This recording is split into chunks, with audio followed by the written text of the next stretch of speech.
नमस्कार बच्चों, आज के इस वीडियो में रहीम के दोहे पाठ के अन्य 4 दोहों पर हम चर्चा करेंगे। तो पहला दोहा, दीरक दोहा अर्थ के आखर थोरे आही, ज्यो रहीम नट कुंडली सिमटी कूद चढ़ी जाही।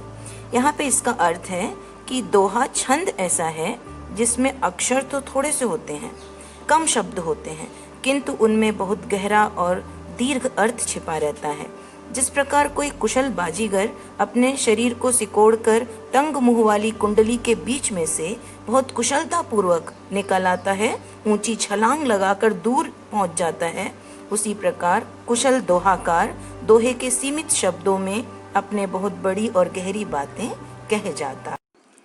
कवि का यहाँ पर अभिप्राय है कि दोहा छंद में प्रयुक्त शब्द तो किसी नट की कुंडली के समान छोटे और थोड़े होते हैं, पर उसमें निहित भाव ऊंची कूद के समान व्यापक होता है। थोड़े में वो बहुत कुछ कह देने की क्षमता रखते हैं। चलते हैं अब अगले दोहे की तरफ।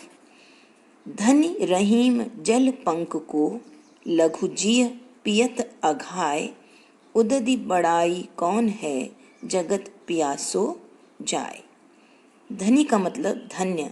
रहीमदास जी कहते हैं कि कीचड़ का पानी भी धन्य है, प्रशंसा करने योग्य है, क्योंकि उसका पानी पीकर लघु जीव अपनी प्यास बुझाते हैं, वो वहाँ पर उससे मदद पाते हैं। वो छोटे छोटे जीव इन कीचड़ के पानी में को भी पीकर संतुष्ट होते हैं, क्योंकि कीचड़ का पानी मीठा होता है, पीने योग्य होता है। वहाँ पे जाकर छोटे छोटे जीवों की प्यास बुझती है। और वहीं पर सागर, जिसके पास पानी का अथाह भंडार है, वह प्रशंसा के योग्य नहीं समझा जाता, क्योंकि वहाँ जाकर भी लोग प्यासे लौट आते हैं। तो बड़प्पन उसी का माना जाता है जिससे दूसरे का लाभ हो। मनुष्य के जीवन की सार्थकता दूसरों की भलाई के कारण ही है।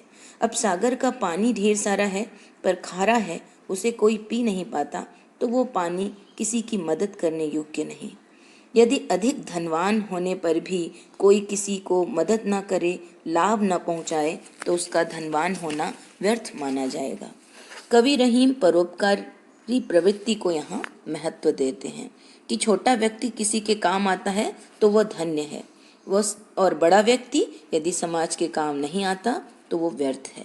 इसीलिए कवि ने पंख और समुद्र यानी कीचड़ और सागर का उदाहरण देकर बात को स्पष्ट किया है। कीचड़ का थोड़ा पानी भी सबकी प्यास बुझाता है, और सागर विशाल समुद्र होते हुए भी किसी की काम नहीं आता। इसीलिए इसमें समुद्र की कोई बड़ाई नहीं, हम बड़ाई कीचड़ की करेंगे, उनकी ही धन्य कहेंगे, उन्हें ही धन्य कहेंगे, प्रशंसा करेंगे। अब चलते हैं रहीमदास जी के अगले दोहे की तरफ। नाद रीझी तन देत मृग, नाद मतलब ध्वनि आवाज, नर धन हेत समेत, ते रहीम पशु से अधिक, रीझेव कछु न देत। यहाँ पर कवि ने लोभी और कंजूस व्यक्तियों पर कटाक्ष किया है, व्यंग बाण डाला है उन पर। कवि कहते हैं कि संगीत के स्वर को, उनकी लहरियों को सुनकर, उनकी ध्वनि को सुनकर एक हिरण जो पशु है वो भी अपने शरीर को दे देता है। जो शिकारी है वो संगीत के द्वारा हिरण को अपनी तरफ आकर्षित करता है। ये जानते हुए भी कि मैं इस संगीत के मोह में फंसकर अगर गया तो शिकारी मुझे पकड़कर मार देगा, फिर भी हिरण वहां दौड़ा चला आता है और अपने जान दे देता है। परंतु मनुष्य के लिए भी धन का यही महत्व है। कुछ लोग अत्यंत कंजूस प्रवृत्ति के होते हैं, वे पशु से भी बढ़कर होते हैं।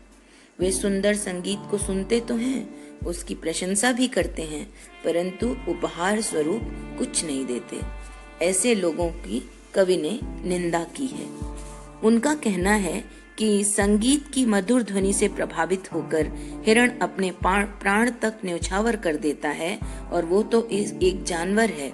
इसी प्रकार किसी की कला पर मोहित होकर मनुष्य उस पर प्रेम सहित धन अर्पित कर देता है तो वो अच्छा है, परंतु वे मनुष्य जो किसी पर रीझ कर भी उसे कुछ नहीं देते, तो ऐसे लोगों की कवि ने निंदा की है।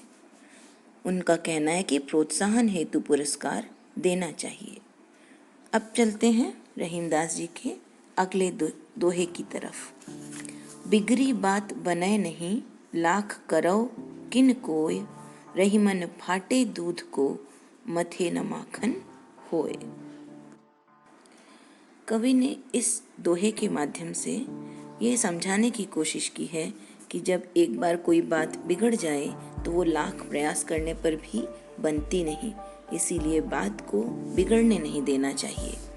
कवि एक नीतिगत बात बताते हुए कहते हैं कि जब एक बार में कोई बात बिगड़ जाती है, गलत हो जाता है कुछ, तब लाख प्रयास करने पर भी वह पुनः बनती नहीं, सुधरती नहीं। फटे हुए दूध का उदाहरण देते हुए कवि ने यहाँ स्पष्ट किया है कि जब दूध एक बार फट जाए तो फिर उसे कितना भी क्यों न मथा जाए, कितना भी क्यों न उसे फेंटा जाए, उससे मक्खन नहीं निकलता। इस प्रकार बात इतना नहीं बिगाड़ना चाहिए कि वो फिर से न बन सके। बात को बिगड़ने से पहले संभाल लेना चाहिए।